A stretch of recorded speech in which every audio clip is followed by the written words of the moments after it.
buenas noches y continuando aquí en las presentaciones de la Fílica en nuestra cuarta edición 2021, no podía faltar la música y estos recorridos que hacen nuestros escritores, en especial el escritor César Panduro, con cada novedad, con cada descubrimiento en la literatura, y que además termina siendo un boom, como este libro que vamos a presentar y del que vamos a hablar, como es La Ruta del Adiós. A César Panduro lo conocen muchos por su gestión cultural, por su lado de docente, por ser poeta, pero pocos saben esta faceta de rockero que es él. Bueno, y ya nos va a contar porque está aquí con dos músicos grandes como Hugo Arroyo Hernández, y también se encuentra con nosotros Edwin Quintana. Así que esta noche es de solo rock y vamos a transmitir esta presentación no solo por la Feria del Libro de Valdemar, sino también estamos desde el medio digital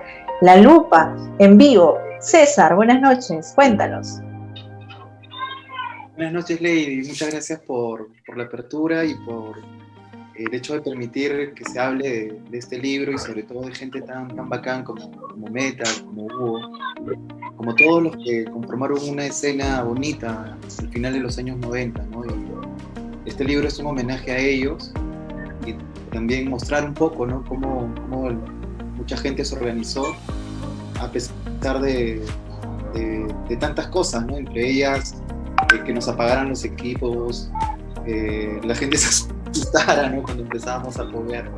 Entonces esto es un homenaje y estoy muy agradecido tanto con Metal no es músico, pero es un gran artista plástico. Él es el autor de la portada, ¿no? Pero él es el autor de toda la estética del movimiento del rock subterráneo, ¿no? Que aparece en el año 98. Ajá. Y bueno, vamos a dar la bienvenida también a quienes nos acompañan. Vamos a empezar con Hugo. Hugo, ¿cómo estás? Bienvenido. Cuéntanos un poco cómo es la conexión con La Ruta del Adiós. Buenas noches. Bueno, gracias por la invitación y felicitar a César por esta obra importante, ¿no? Y que nos ha motivado luego de 23 años de conocernos con César y de formar una banda de hardcore, punk, en Ica, ¿no? Y de compartir y tratar de formar una escena en esas épocas bastante difíciles para la ciudad. Hay varias emociones encontradas, ¿no? Y bueno, yo fui el guitarrista de Desastre, la banda que sacamos con César, ¿no? Cantaba, o no sé si cantaba o gritaba, ladraba. Yo creo que más ladraba, ¿no? Pero y también era el que hacía las letras de Desastre, ¿no? Él fue hacer las letras, yo la música, ¿no? Y así iniciamos esa de sacar una banda con contenido propio, ¿no? Y juntamos con otras bandas, Subtext, de Ica, que también tocaban temas propios.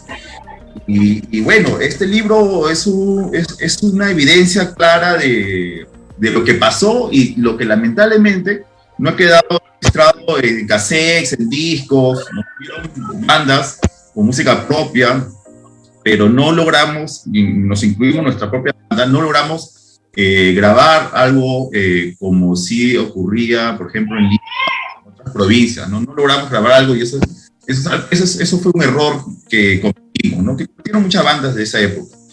Pero este libro muestra es una evidencia, un testimonio de que, ¿no? Existieron personajes que dejaron atrás la apatía, ¿no? De una sociedad y de una juventud, incluso por aquellas épocas, bastante conformista, ¿no? Y a pesar de los problemas sociales que teníamos, muchos de los cuales se mantienen hasta ahora, pero en esa época eran bastantes más álgidos, más estables, ¿no? Veníamos de la inundación de Ica, las calles no eran igual a las que tenemos ahora, ¿no? Nosotros caminamos por calles llenas de polvo, lodo. Era un panorama bastante desolador a lo que tenemos ahora como una ciudad como esta. O sea, había varias cosas por las cuales manifestar, ¿no? Y esto se canalizó a través de la música que logramos sacar con César, ¿no? Y varios jóvenes se fueron sumando y fueron apareciendo varios grupos que se expresaban a través de esta música ruidosa que nosotros hacíamos, ¿no? Entonces se logró hacer una escena subte, como lo menciona César en su libro, ¿no? Logramos hacer conciertos importantes y se le fue dando una estética, como bien mencionó César, ¿no? A través de metal, ¿no? Que a mí también me llamó bastante la atención porque ya teníamos afiches personalizados. O sea, cada afiche, ahora si yo lo veo, o sea, yo tendría unos afiches y lo pondría en un cuarto de mi casa porque ahora es como decir un testimonio artístico de cómo se movió la escena, ¿no? Entonces ya íbamos encaminándonos a tener nuestra propia identidad, ¿no? Como escena provinciana, underground, ¿no? Entonces, César en su libro, como bien lo plantea, ¿no? Con bastante humor, yo lo leo y le saca más una risa cuando cuenta sus anécdotas, ¿no? Y es que, en verdad, todo eso lo que pasó, ¿no? Varias anécdotas chistosas, ¿no? Que antes de que saliera el libro, cuando nos encontrábamos, las recordábamos y nos reíamos igual de todas esas anécdotas y de todos los personajes que el libro se presentan, ¿no? Y son personajes que algunos siguen ahí todavía, tienen la intención o sea, es como que nos juntamos todos por la música, seguimos teniendo mucho afín por gustos musicales, ¿no? Y estamos manteniendo un espíritu crítico también de social, ¿no? De anticonformista, ¿no? Y eso es algo bonito que supimos aprovechar cuando éramos muy jóvenes, ¿no? Recién terminando el colegio, ¿no? O empezando en la universidad, esa rebeldía que nosotros manifestamos a través de la música, de fanzines, ¿no? Se quedó plasmado, creo yo, y impactó mucho en las personas y en la actitud de muchas de las personas que vivimos esa época. Sí, claro, por supuesto, y grato es recordar, ¿no? Recordar todos esos momentos. Como veíamos al inicio, ese video, era César, ¿no? Que estaba en medio del pogo, y bueno, ahí los músicos, y como dicen, una imagen vale más que 1000 palabras. Metal, quisiéramos escuchar, bueno, así te conocen, pero veo que tu nombre es Edwin Quintana, pero yo te voy a decir Metal con toda confianza, perdona, pero ahí veo Metal en el recuadro. ¿Y cómo así viene este apelativo? ¿Tiene una historia? Pues cuéntanos un poco. Buenas noches con todos, buenas noches Lady, buenas noches César, buenas noches Hugo, bueno, y buenas noches a todo el público que nos está escuchando.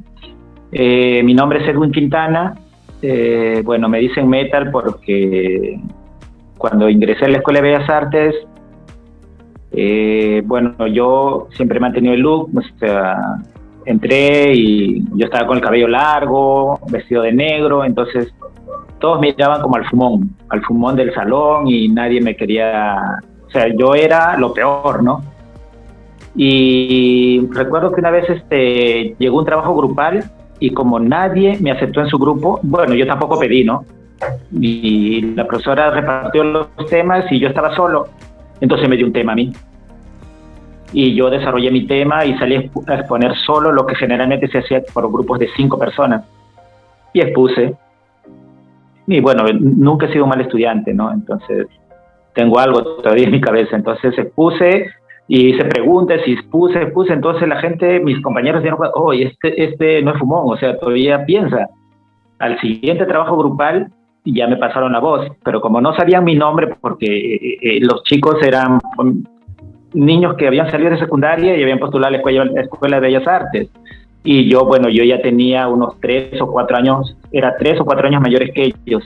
Y como no sabían mi nombre y yo tenía una casaca bordada una casaca bien bordada en la espalda que decía Metallica, hoy pásale la voz a Metallica, y quedé con eso, o sea, Metallica, Metal, y ya el diminutivo de Metal. Entonces, quedamos ahí, entonces, porque, bueno, a través de mi vida yo he tenido otras chapas, ¿no? En la secundaria me decían Máquina, me acuerdo, porque había un programa de rock que se llamaba La Máquina del Rock, y siempre está relacionado a la música, o sea, al rock y sobre todo al rock. Entonces, ahí quedó. Ahora me dicen metal y muchos se han olvidado mi nombre y como metal, ¿no? Normal, o sea, no me causa incomodidad, normal, soy una persona común y corriente.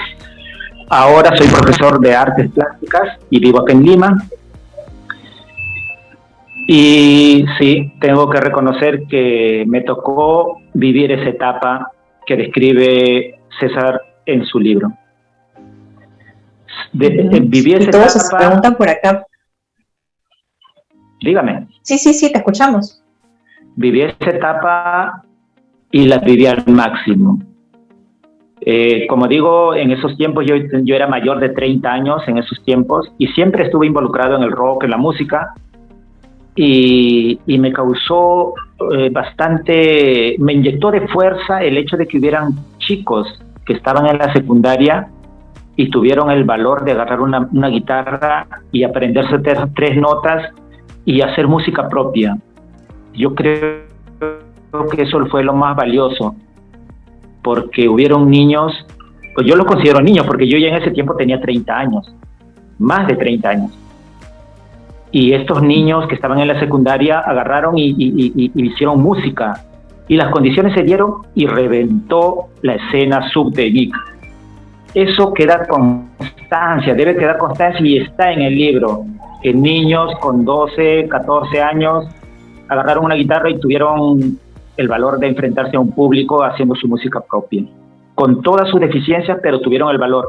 Muchos de ellos ahora son músicos, bueno, no muchos, pero sí hay músicos que agarraron esa iniciativa y ahora tocan muy bien, ejecutan muy bien el instrumento, pero al margen de eso siempre hicieron su carrera y todo, y son personas de bien, ¿no? Eso me da mucho orgullo de haber pertenecido, de haber estado a la altura de las circunstancias en esos momentos. Como describe Hugo, veníamos de una inundación, antes un terremoto, la situación política en la que atravesaba el Perú, creo que fue el caldo de cultivo para que se reventara en ese momento, y se dio. Lo que sí me arrepiento es de que no hayamos dejado escuela, que no hayamos podido promover que los niños o los chicos siguieran, porque aquí no hay líderes, aquí hay una camaradería, es lo que se forjó. Luego nosotros, por nuestra especialidad o por lo que habíamos estudiado, bueno, yo me vine a Lima, mis otros amigos se fueron, entonces se dejó de hacer lo que hacíamos en ese tiempo el colectivo. Ahora estamos haciendo el colectivo vía Facebook, con otro formato, pero seguimos en la escena. O sea, me doy cuenta de que mis amigos con los que hacíamos el colectivo, que éramos 3, Juan Apracana, el Brujo, Beto Sandoval y yo, y seguimos haciéndolo después de mucho tiempo. Seguimos en la escena, como algunas veces he conversado con César, seguimos en el mismo río, seguimos apostando por la cultura. Yo siempre me he considerado un subterráneo, porque yo estudié artes plásticas, y jamás me he muerto por exponer en una galería de arte formal, que lo he hecho, pero me siento más cómodo en el ambiente subterráneo, en lo informal, en lo auténtico, donde no hay parámetros que no debes transgredir. No, yo creo que un artista no debe ser parametrado, un artista debe ser honesto, así como un músico, ¿no? Es un artista y no debe tener parámetros. Agradezco bastante a César que me haya invitado a esta ponencia, a esta presentación de su libro, donde él sabe, más de una lágrima rodada por mis mejillas recordando esos tiempos, pero lágrimas de orgullo porque estuvimos a la altura de las circunstancias en ese momento. Tuve la suerte de ilustrar algunas afiches para los conciertos, porque es lo que hago, o sea, soy dibujante, soy artista y es lo que hago, y más que todo por la escena, me siento muy conforme con el trabajo que hicimos, que algunas cosas quedaron pendientes, sí, pero me siento conforme de haber estado a la altura de las circunstancias. Gracias.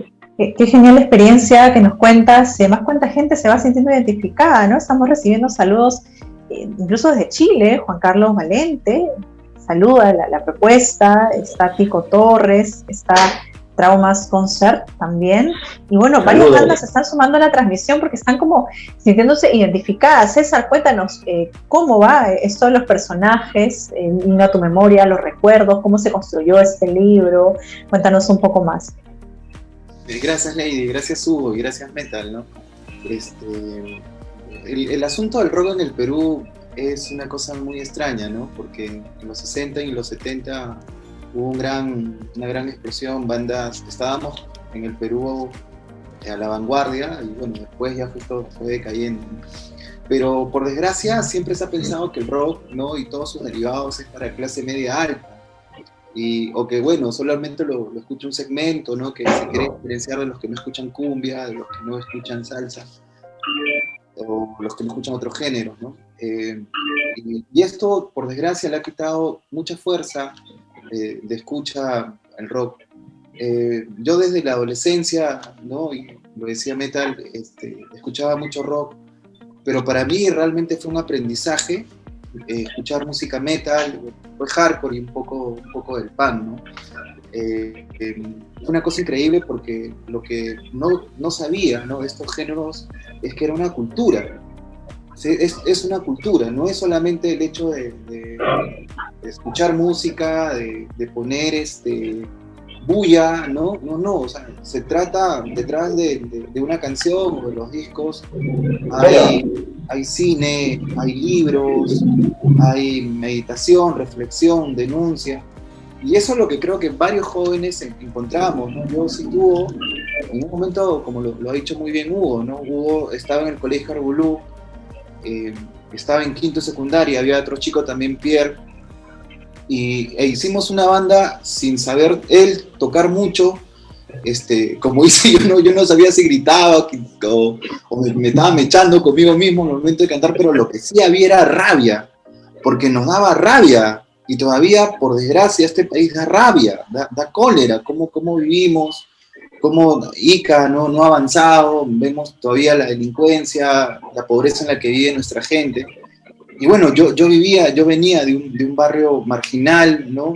Todo el mundo conoce la Perrera en Ica, de repente muchos de los que están viendo esto han ido a comprar allá algunas, pero ahí estábamos con Ricardo, ¿no? Ricardo Madrial, que ahora se me ha vuelto fujimorista, entonces ya hablaremos con él de eso, ¿no? Y entonces, y escuchábamos, ¿no? Entonces, pero también después ya aprendimos con los años que esta misma marginalidad que tenía la chicha también la tenía el punk.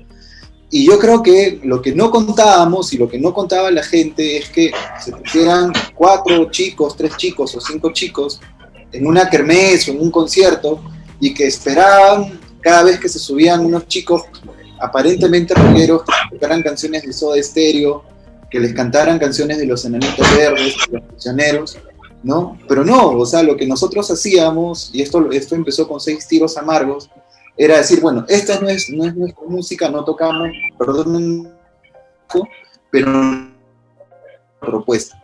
Y si no les gusta, bacán, ¿no? Ya a algunos les gustará.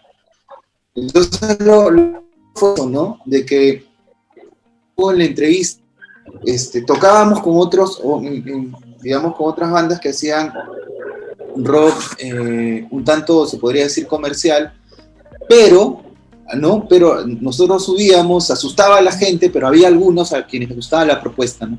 Entonces, yo creo que esto fue muy importante, ¿no? Porque había bastante gente que ya venía desde los 80, especialmente con gente que estaba en Parcona, ¿no? Me refiero, en Parcona y Tinguiña, ¿no?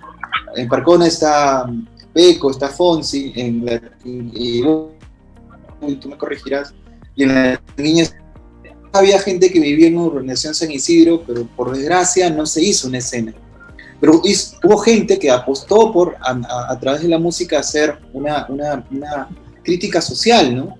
Entonces, esto fue con La Nota y Guerra Psicológica, pero como movimiento, esto empieza en el 98. Y hay una particularidad, ¿no? Que es bien interesante, porque aquí la movida punk hardcore empieza con los metal. Es Edgar Carrera y Miguel Ángel, que formaron una banda, primero Morphos, y que se llamó Nocturne, los que hacen el primer concierto de rock subterráneo, trayendo bandas como Disinter, Epilexia, Infernal y Psicorragia, ¿no? Sobre todo Psicorragia, que es una banda que el cantante, los saludos es que lo está viendo Mario.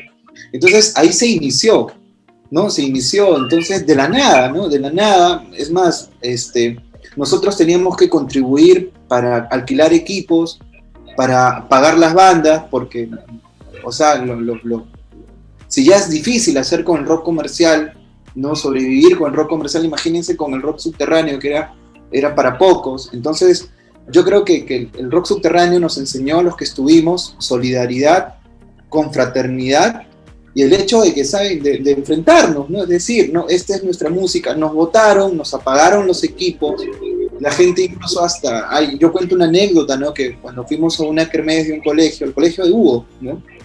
Entonces, tocó 6 tiros, y la gente pensaba, pues, que íbamos a tocar Soda Stereo, ¿no? Es más, había un pata que parece que estaba en tragos, y nos decían, pues, tócate una de los Dalton, ¿no? O el otro, ya, Los Ángeles Negros, ¿ya? Entonces, cuando empieza el pogo, ¿no? Los padres de familia, los profesores pensaron que se había iniciado una pelea, ¿no? Porque nosotros era un baile, ¿no? Entonces al final nos apagaron el equipo, nos votaron, hubo toda una trifulca, y esa no fue la única vez, ¿no? Pasamos muchas de estas cosas, que hoy probablemente las vemos como anécdota, pero eran cosas que en su momento dolieron, porque era una expresión de los jóvenes, ¿no? Entonces, es más, creo que aquí yo cuento la parte más dolorosa de esto, cuando estuvimos en un grupo,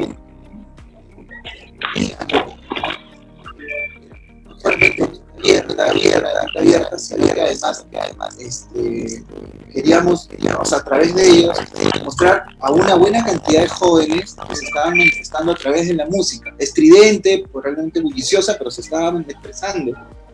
Entonces, fuimos al concierto, pero antes del concierto hicieron, creo, una cuestión dictatorial y totalitaria, ¿no? Propia de gente medieval, ¿no? Nos dijeron que sí, íbamos a tocar, pero que no pogueáramos, ¿no? No pogueáramos. Entonces, incluso hubo una previa entrevista con ellos, advirtiéndonos de que, bueno, nos estaban dando un espacio, regalando un espacio, pero que no pogueáramos, ¿no? Por supuesto que pogueamos, ¿no? Porque, o sea, era como invitar a personas a una fiesta y que no bailaran. Pero lo que dolió es que nos apagara una institución, no voy a decir el nombre, ¿no? Porque las instituciones a veces tienen que salvaguardarse de las personas, ¿no? Habían unos idiotas, ¿no? Que trabajaban ahí, que no entendieron, que eran jóvenes, todos estos jóvenes tenían algo que decir, eran muy sensibles. Entonces yo lo que voy contando en el libro son estas cosas, cómo aparecieron las bandas, cómo era difícil conseguir música. Los jóvenes que hoy probablemente estén escuchando esta transmisión, que tienen menos de 20 años, y que con un solo clic van al YouTube o cualquier otra un clic, ¿no? Si no encuentro música, no saben.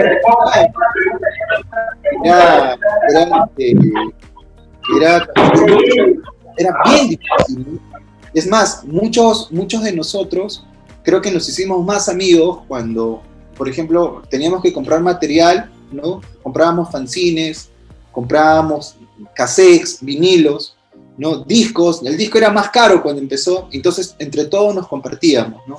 Es más, todos nos prestábamos, oye, yo tengo tu cassette, pero tú también tienes el otro, hacíamos compilatorios. Entonces fue una etapa de mucho aprendizaje, pero yo creo que lo que nos enseñó la música punk, la música hardcore y el metal, era precisamente, ¿no? De que había una cultura, había arte y había una crítica social muy, además creo que con mucha mesura, en el sentido, ¿no? de que nos abrió los ojos. Y el rock en general, el rock que se hace desde el corazón, el rock que se hace desde el arte, ¿no? Desde una postura de, no, yo no quiero hacer un hit para la radio, que por supuesto está bien, ¿no? Está bien, o sea, que se haga música, ¿no? Y que esta música se llegue a ser masiva, pues que los artistas puedan vivir de eso, los músicos, ¿no? Pero no era nuestro fin, era digamos, una forma de expresión. Entonces, el libro cuenta eso, la aparición de bandas como Generación Maldita, ¿no?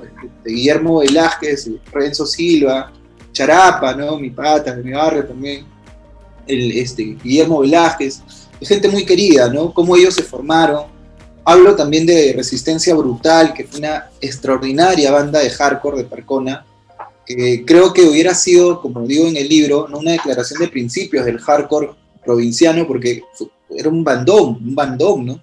Un bandón, pero yo le dedico varias páginas a la banda Seis Tiros Amargos, ¿no? Porque fueron muy, muy talentosos, muy innovadores para varias cosas. Es más, aquí cuento el periplo cuando fuimos a tocar a Quilca, ¿no?, que es como la catedral del punk, y todos se quedaron pues impresionados, incluso Cachuca de los Mojarras se los llevó, el mismo Daniel F., ¿no?, se quedó también muy, muy contento, muy asombrado. Y además, lo que creo que es bacán de esa época es que con lo mínimo hacíamos mucho. Muchos de nosotros no sabíamos tocar, yo no sé cantar, yo gritaba, ¿no? El otro hacía voces guturales, pero lo que hacíamos, lo hacíamos desde el corazón, ¿no? Desde los huevos, pues, perdónenme, ¿no? Desde ahí salía, ¿no? Salía con rabia, con ganas, y eso nos volvió unidos. Entonces yo lo que cuento es el libro, ¿no? Después ya aparecieron otras bandas, por ejemplo, cuento un poco sobre J. Vázquez, alguien que se dedicaba a la música, y que ha estado además muy ligado a nosotros. Él también hizo un libro que desgraciadamente no ha salido hasta ahora porque lo movió a través de redes, ojalá que algún día se anime a publicarlo. Y lo que he hecho también en este libro, Lady, es hablar de desmembración, hablar de los fanzines, que eran muy importantes. De repente muchos de ustedes, algunos no saben lo que eran fanzines, ¿no? Son pequeñas revistitas, ¿no? O a veces revistas incluso gruesas, donde hay una serie de cosas relacionadas al movimiento de este tipo de música, ¿no? Hay entrevistas, hay reseñas de libros, hay entrevistas a bandas, y nosotros tuvimos la inmensa suerte de que apareciera dentro del ámbito universitario Voz Propia, ¿no? Émula de la gran banda limeña de post-punk Voz Propia, que salía de la Escuela de Comunicaciones, ¿no? de la facultad ahora ya es facultad, ¿no?, de Ciencias de la Comunicación, de todos estudiados, y después Colectivo, que Colectivo es un fanzine extraordinario, muy creativo, que lo hizo El Brujo, que lo hizo Beto y Metal, ahí está, que vamos a reeditarlo, ¿no? Entonces, este fanzine se vendía a un sol, y tuvo una preponderancia tal que incluso hasta tuvieron un programa de radio. Entonces se vendía, se hacían una serie de cosas. Y bueno, lo que he hecho también al final es hacer una entrevista a varios de los que están presentes aquí, y me llamó la atención mucho, y esto ya para un posterior trabajo, cómo había empezado el rock, ¿no? Cómo había empezado el rock en Ica, quiénes fueron los que escucharon primero, las primeras bandas. Y tuve la inmensa suerte de hablar con don Enrique Canales. Es una mina de información ese hombre, ¿no? Él es el que cantó en Los Cuantos, ¿no? Y Los Cuantos, sin lugar a dudas, ha sido la banda más exitosa que ha salido de rock, perdón, de música en general, ¿no? Después de La Huacachina sigue la versión del Sonido del Silencio, ¿no? De Los Cuantos. Entonces con él, ¿no? Le dije cómo había sido el asunto acá, ¿no? Cómo podían convivir el rock y la cumbia que se practicaba, la cumbia psicodélica, ¿no? Es más, ya él en el año 70 había inventado una canción a la marihuana, ¿no?, que se llama El Tamalote, ¿no? Entonces en los años 70, tener esa valentía, ¿no?, de decirlo y estas cosas, ¿cómo se llama eso? Eso fue importante, ¿no? Después al libro también, aparte de las entrevistas, por ejemplo acá entrevisto a Michelle Rox, una chica muy inteligente que hace música, Marta Paz, que es una metalera, es la primera banda de metal, ¿no? Entrevisto a Juan Núñez para ver cómo se ha movido el rock, digamos, en la radio, a Jack Cruzac, ¿no? A Beto. Y lo que he hecho en este libro es, en realidad, ir a los que yo he podido encontrar, ¿no? Creo que este libro ha servido para reunirnos, para recordar una época. La primera versión que salió por digital, yo terminé este libro, no tuvo ninguna pretensión de llegar a ser publicado, Lady. O sea, lo hice pensando en mis amigos, ¿no?, en gente querida. Y bueno, yo no pensé que iba a tener tanto rebote, ¿no?, porque se me comenzó a pedir en todos lados. Entonces, si ustedes leen el PDF y ya leen este libro, lo podrán corroborar, y Metal, este ya es otro libro, ¿no?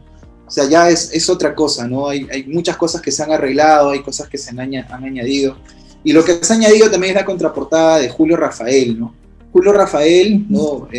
Es un extraordinario artista que tenemos en Ica. Él ha hecho caricaturas incluso para el Otorongo de Perú 21, y es una persona que vive en Ica. Entonces, yo lo que estoy tratando de mostrar en este libro es que no solamente fue rock, fue bulla, ¿no? O piensan que ¿cómo se llama? El rock son drogas o es alcohol, ¿no? No necesitas ser rockero para drogarte, ¿no? O sea, no es eso, ¿no? Que haya, por supuesto la hay, ¿no? En realidad, y eso siempre les llamó la atención a la gente de Lima, que la gente más bien de Ica fuera recontra zanahoria. Todos eran recontra sanos, no pasaban de ahí del alcohol. Entonces, bueno, yo lo que cuento es esto, ¿no? Y lo que he pretendido con mucho cariño, con mucha nostalgia, es mostrar lo que hicieron estos jóvenes con mucha valentía, con mucha creatividad, y creo que el rock subterráneo al final fue muy importante para la historia general del rock de Ica, ¿no? Porque es gente que se atrevió a hacer su propia música, es gente que apostó a sí, la gente no le gustara, pero es lo que de alguna manera me llamó la atención, ¿no? Que fuera gente muy valiente, fuera gente muy creativa y muy solidaria. Y han surgido varias preguntas, César. La primera es, ¿dónde pueden adquirir el libro? Porque todos ya están preguntando. Es más, los has animado tanto con toda esta narración que han hecho ustedes tres, que la gente quiere leer, porque además se reencuentra con estas historias de rebeldía, de protesta, de momentos de juventud, ¿no? Y ha habido tanta escena, como bien lo mencionas. Y otra pregunta que nos hacen también es, ¿dónde quedó esta escena? ¿Crees que quizás hay una gran diferencia en los tiempos que tú viviste, la música, las experiencias, y ahora hacia dónde ha quedado en los jóvenes de hoy en día la presencia de esta cultura musical? Yo quisiera que Hugo la responda, ¿no? Que él a ver, Hugo, se encuentra con la de ahora, ¿no? Gracias. Sí, bueno, nosotros, bueno, al menos yo también siempre he estado muy pendiente de la escena, ¿no? Incluso íbamos a hacer un concierto en marzo con una banda de acá en Lima, junto con Verga, y se canceló, ¿no? Por ese tema de la pandemia, ¿no? Entonces, igual, yo siempre estoy mirando qué cosas me va a salir en Ica, ¿no? Y me gusta mucho, me sigue gustando mucho el tema de música underground, ¿no? Al igual que César, también tuve la oportunidad de hacer conciertos en Ica, ¿no? Con Demencia de Trujillo, una gran banda, creo que Víctor Chico Macías de Demencia también nos está viendo, un saludo grande para él, ¿no? Y no sé, o sea, fue todo un logro traerlo, ¿no? De Trujillo a Ica, luego una banda de Brasil también, de punk, que tocó, que por cierto que hicimos también, que lo relata también César, ¿no? Entonces, nosotros César lo plantea muy bien en el libro, ¿no? ¿Cómo era hacer conciertos, ¿no?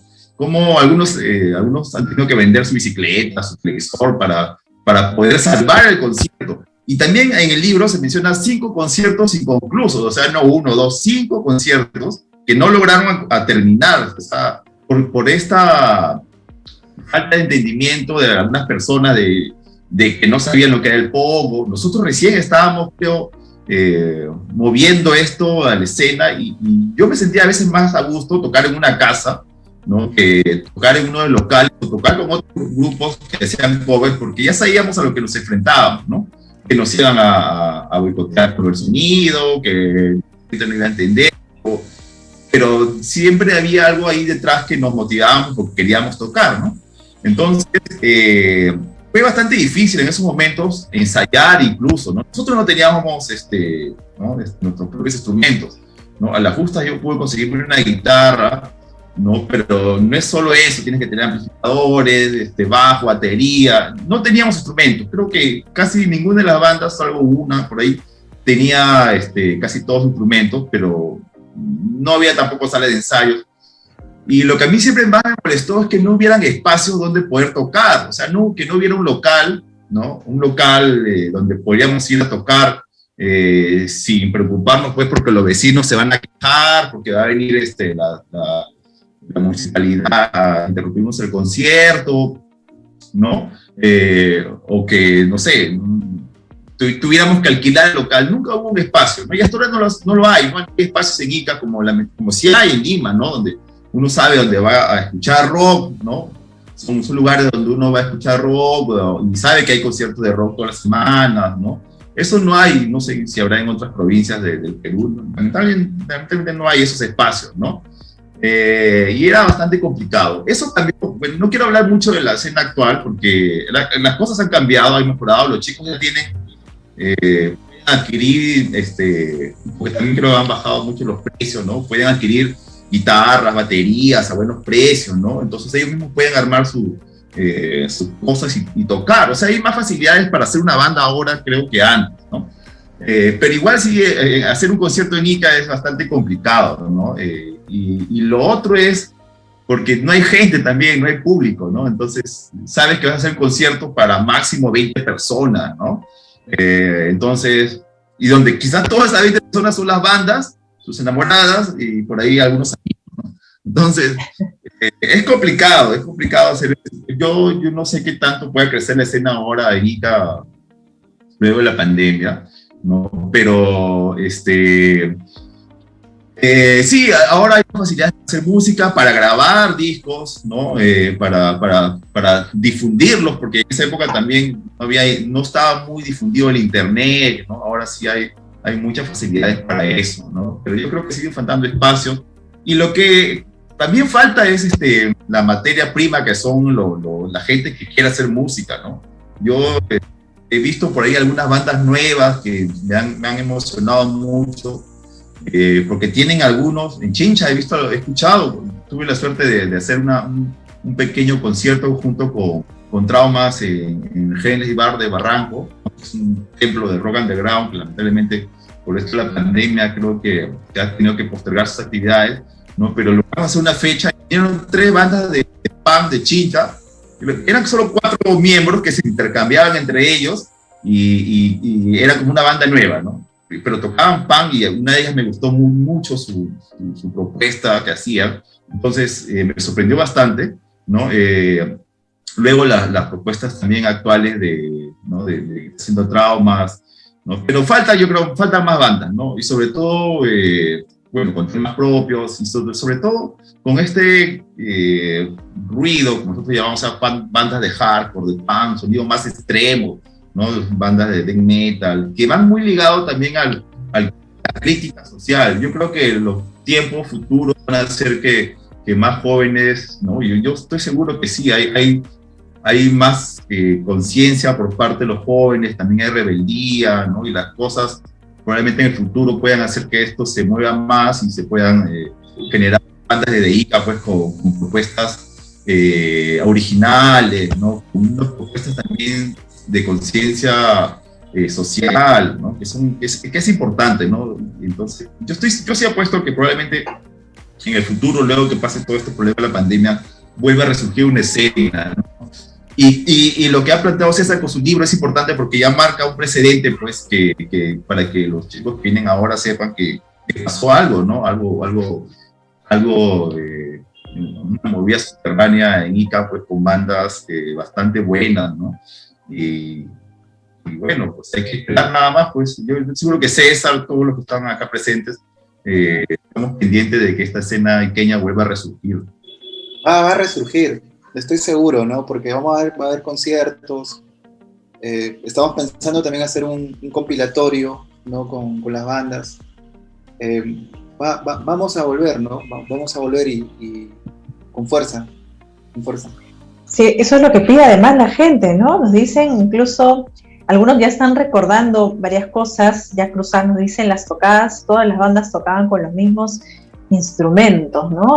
¿Cómo Sí. era ese convivir con las demás bandas? Había mucho más compañerismo. Está nuestro querido amigo Alberto Gamboa, ¿no? Mi hermano, saludos. Nunca he visto persona tan generosa porque prestaba su guitarra y prestaba su distortion.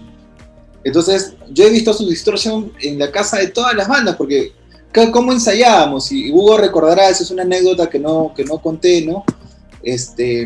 Ensayábamos en guitarra de palo, baquetas sobre baldes, ¿no? Y nosotros haciendo ahí, entonces un día estuvimos por en ese entonces, pues, Ica es racista, Ica es un poco complicada en esos puntos, ¿no? Estábamos por la casa de Chabelo, de Olger, ¿no? Desgraciadamente falleció, estábamos hay una iglesia por ahí, la Santa, ¿cómo se dice vos? Santa Familia de San Isidro. La Sagrada Familia.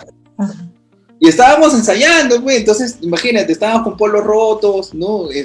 Pelo largo, ¿no? Entonces, llamaron a la policía, ¿no? Porque pensando, pues, que nosotros, pues, éramos ladrones o éramos drogadictos, ¿no? Si éramos más sanos, y nos votaron, ¿no? Entonces, yo voy contando, pero después, pucha, que nosotros fuéramos a una sala de ensayo, era pero una cosa así asombrosa, porque nos íbamos hasta Comatrana caminando, porque teníamos que ahorrar plata.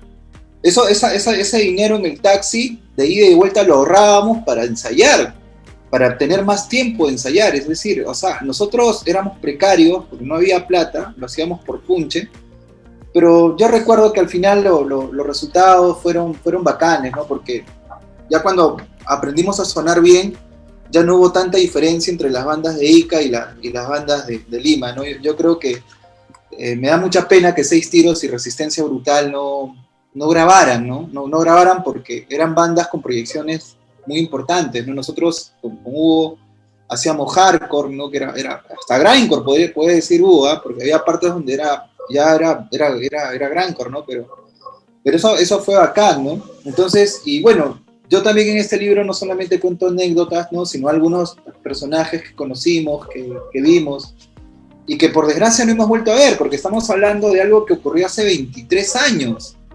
¿no? Y yo lo que quiero también aclarar, Ley, que este es mi testimonio, ¿no? No es, entonces es una opinión mía, son mis recuerdos, ¿no? Que espero de corazón salgan otros, que aclaren de repente algo que aquí no lo está, y que de alguna u otra manera también, esa era la idea que estamos haciendo con Hugo y con Traumas, hacer una especie de mini documental, ¿no? De poder mostrar a través de un video todas las cosas que hubo, porque hubo gente valiosa, ¿no? Gente valiosa, gente muy buena.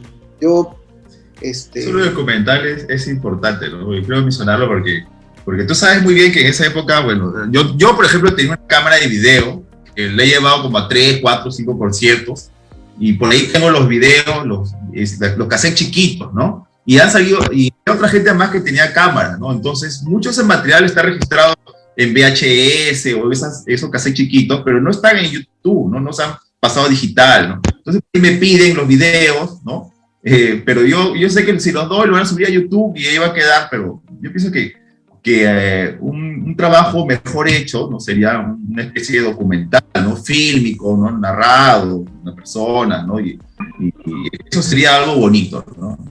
Entonces, sí, claro, sin duda va a ser un golazo, ¿no? De hecho, que puedan hacer ustedes un documental de todo eso. Amiga, yo quiero mencionar, y yo sé que ya estamos con la hora, quiero pedirte dos cosas, ¿no? Que Meta le explique de manera breve, porfa, la importancia de un artista plástico en una escena, y después si me permites leer la letra de una canción, ¿no? Para que la gente sepa de lo que nosotros hablábamos. Adelante, Meta. Gracias, César. Bueno, en primer lugar pedí disculpas las dos interrupciones en las que desaparecí de cámaras. La primera porque mi gato estaba en la ventana y la segunda porque mi hijo llegaba. Discúlpenme. Bueno, creo que tuve la suerte de estudiar arte en esos tiempos, porque yo historietas he hecho desde que estaba en la secundaria y siempre me he movido en ese ambiente. Y yo recuerdo aún cuando convoqué en una reunión que teníamos en la Plaza de Armas, convoqué a los amigos para hacer un fanzine. Recuerdo claramente que se apuntaron 27 patas para hacer un fanzine. O sea, bueno, yo dibujaba, se apuntaron para hacer comentarios, anécdotas y etcétera. Llegado el momento, me acuerdo que fuimos a la casa de Beto Sandoval, que es guitarrista de Guerra Psicológica, y ahí hicimos el pacto sagrado. Y llegamos y nos comprometimos. Ya creo que ahí de los 27 había cerca de 12 o 18 personas, no recuerdo bien. y acordamos tener una reunión en mi casa, en La Tinguiña, un sábado. A esa reunión apareció Beto Sandoval y Juan Aparcana, el brujo, que no había sido convocado, porque no estuvo esa vez que hicimos la convocatoria, no estuvo en esa reunión, pero apareció, llegó. Oye, vamos a hacer esto. Oh, sí, ¿cómo es? Explícame. Y se acopló. Éramos 3 en mi casa, y Brujo trajo unos escritos, Beto trajo unos dibujos, yo tenía algunos, y ensamblamos. Oh, pero falta algo, vamos a buscar una colaboración, buscamos una colaboración de por ahí, ensamblamos. Y esa misma tarde nos fuimos el sábado en la tarde a buscar una fotostática donde nos puedan hacer, ya teníamos el machote donde nos puedan hacer la reproducción. Y salió el colectivo. Ahora, eso fue en parte al colectivo. Bueno, tuve la suerte de estar en ese movimiento y darle, como dice César, la estética. Yo creo que pudo haber sido otro, ¿no? Pero en ese momento dio la coincidencia que yo tenía un estilo de dibujo tal y lo hacía, y eso hice en algunos afiches y lo hice, pero lo hice de corazón. Ahora, el dibujo que yo propongo siempre es directo, es que trate de representar lo que se vive y lo que se siente. Hice eso, como dije al principio, creo que todo se confabuló para que la escena reventara en ese momento. Acá no podemos buscar líderes, no podemos buscar, no, que la escena la creé yo, que yo les enseñé a escuchar música, etcétera, etcétera. Todos pusimos de nuestra parte y se hizo en Ica. En el departamento de Ica se hizo una escena en ese tiempo. No porque yo era más viejo, les enseñé a escuchar música, no, nadie enseñó nada a nadie.